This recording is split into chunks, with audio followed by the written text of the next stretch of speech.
Hi guys, నేను మీ ఆంధ్ర అమ్మాయిని. ఈరోజు టమాటో ఎగ్ కర్రీ చేశాను. చాలా బాగా వచ్చింది. ఒక్కొక్కరు ఒక్కొక్క రకంగా చేసుకుంటారు. నేను ఏ విధంగా చేశాను ఒకసారి అయితే చూసేయండి. ఫస్ట్ అయితే టమాటాలు, ఉల్లిపాయలు, పచ్చిమిర్చి చిన్న చిన్న ముక్కలుగా కట్ చేసుకోవాలి.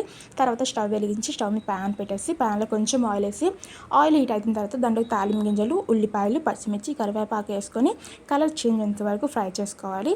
ఫ్రై అయిన తర్వాత దాంట్లో కొంచెం కొత్తిమీర, కొంచెం అల్లం వెల్లుల్లి పేస్ట్ వేసేసి పచ్చివాసన అంతా పోయిన తర్వాత దాంట్లో కొంచెం పసుపు వేసుకొని మనం కట్ చేసుకుని టమాటా ముక్కలు వేసేసుకొని టేస్ట్కి సరిపడిన సాల్ట్ వేసేసుకొని కుక్ చేసుకోవాలి.